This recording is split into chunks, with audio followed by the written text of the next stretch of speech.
On va voir ici la notion d'équation d'une droite dans le plan. Une droite est donnée par 2 points, par exemple.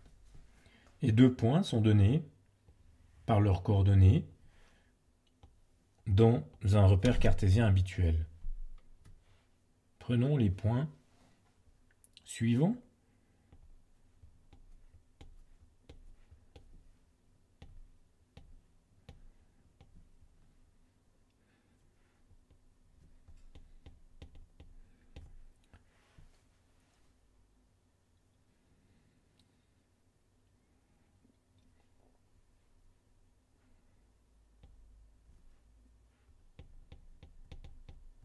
Ces 2 points de coordonnées 1, 3 pour le point A par exemple, de coordonnées 4, 1 pour le point B, déterminent une unique droite au sens de la géométrie euclidienne.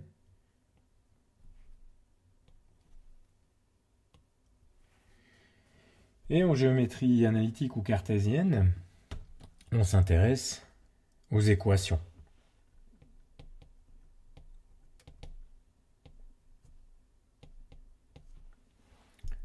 Il peut y en avoir plusieurs. Et on peut d'abord se poser la question, qu'est-ce qu'une équation? Une équation, ça va être une condition sous laquelle un point du plan quelconque, ça pourrait être ici un point qui est là. En général, on l'appelle XY, le point du plan. Et ce point du plan, on va se poser la question de savoir quand est-ce qu'il se trouve sur la droite. Quand est-ce que le point, en fait, XY, se trouve sur la droite rouge, n'importe où. Ça signifie que le point XY que j'ai dessiné là, en fait, on ne va pas nous intéresser. Ce qui va nous intéresser, c'est des points qui sont sur la droite. Celui-ci, par exemple, il nous intéresserait. Celui-là aussi, ou celui-là. Et donc, on aimerait trouver une condition algébrique qui garantit que un point de coordonnées XY se trouve sur la droite AB, avec A donné par le point 1, 3 et B donné par le point 4, 1. Une manière de voir, c'est d'utiliser le calcul vectoriel. Donc, on peut imaginer le vecteur qui relie le point A au point B. Ça, c'est un vecteur. On peut même calculer ses composantes en utilisant la technique habituelle. La première composante de B moins la première composante de A. La première composante de B moins la première composante de A. Donc, si je détaille les calculs, histoire d'aller un petit peu moins vite, ce serait 4 moins 1, et puis 1 moins 3. Ce qui me donnerait le vecteur ici, 3 moins 2. Et un point se trouve sur la droite AB seulement si le vecteur maintenant qui relie ce point avec par exemple le point A est un multiple du vecteur que j'ai dessiné tout à l'heure. C'est-à-dire qu'il faut que le vecteur vert ici soit un multiple du vecteur rose. On peut écrire ça de cette façon.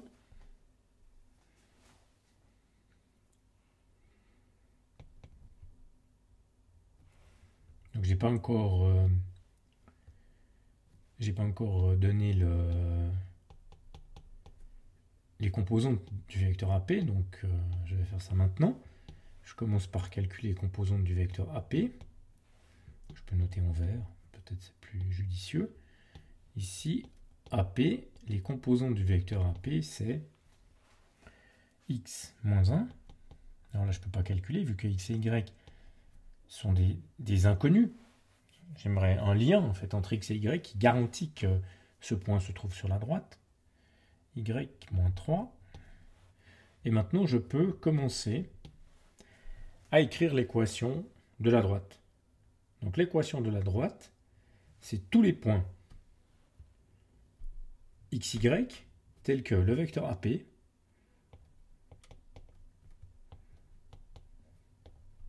soit égal à un multiple du vecteur AB. Ouais, pas écrit comme ça, juste.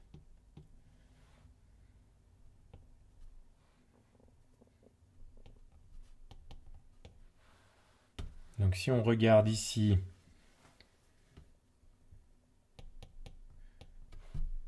d'un point de vue plus global, cela revient à écrire que AP est un multiple du vecteur AB.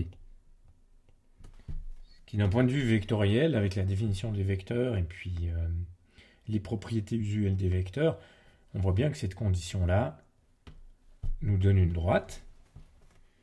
Et puis maintenant, on peut directement calculer, déterminer l'équation de cette droite. Donc à gauche, je vais avoir ça.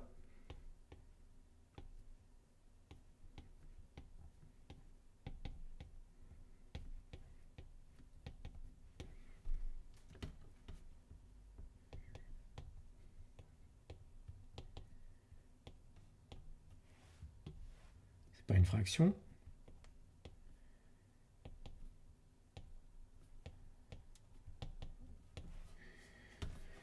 Et ça, techniquement, ce sont deux équations. Vu que on a deux lignes, c'est des vecteurs, hein, il y a deux composantes. Donc là, on est sur deux équations. Et la première, ce sera ça.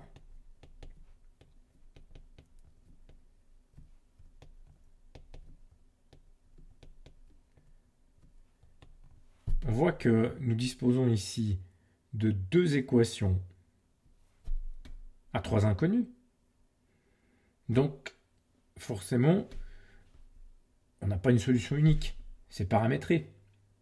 Mais c'est ça qu'on veut.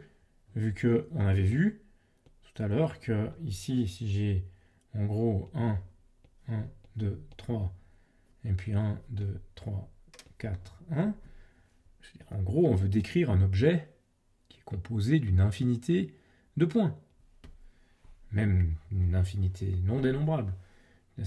La quantité de points qui se trouve sur cette droite est énorme.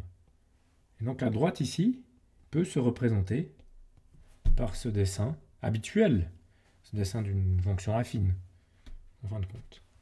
Tout ça toujours dans un repère cartésien habituel, OXY, orthonormé, tout ce qu'on veut. Voilà. Ce système d'équations s'appellera les équations paramétriques de la droite.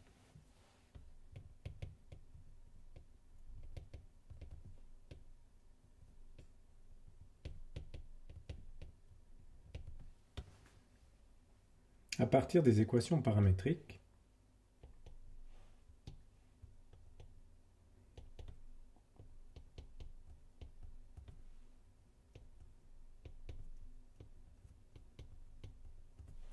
on peut passer à l'équation cartésienne, ce qui va nous permettre de voir une autre sorte d'équation qui décrit une droite. Et pour ce faire, on résout le système qui reste indéterminé, mais on le résout en isolant le paramètre k. Donc avec deux équations à trois inconnus, on peut éliminer une inconnue.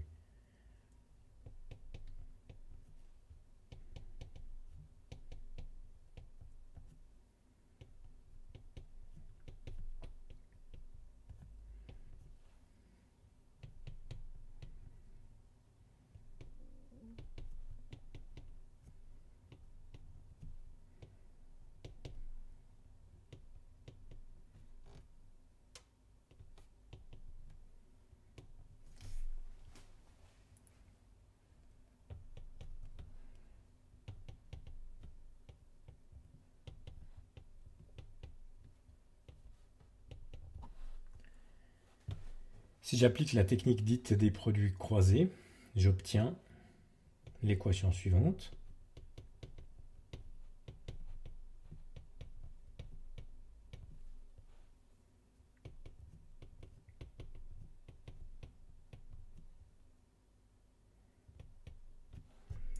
Et si je regroupe tout du même côté,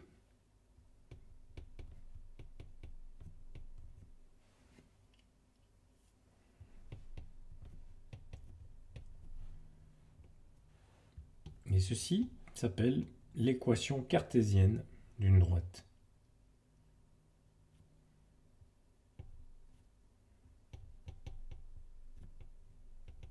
Il n'y en a qu'une.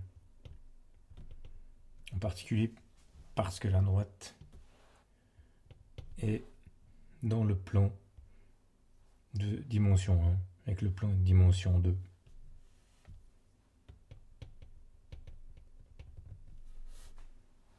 Deux types d'équations pour les droites. Alors par curiosité, on peut se poser la question de savoir si le point 1, 3, qu'on avait vu comme étant le point A, est-ce que le point A se trouve sur la droite?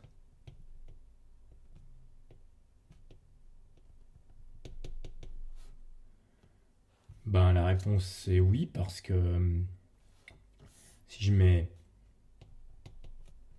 C'était le point 1, 3. Si je mets 1 dans X, et 3 dans Y, bien ça me fait 2 plus 9, 11. Et ça fait 0. Donc on voit que cette équation permet de décrire la droite de manière plus compacte. Et avec ça, on a fait le tour des équations possibles de la droite dans le plan.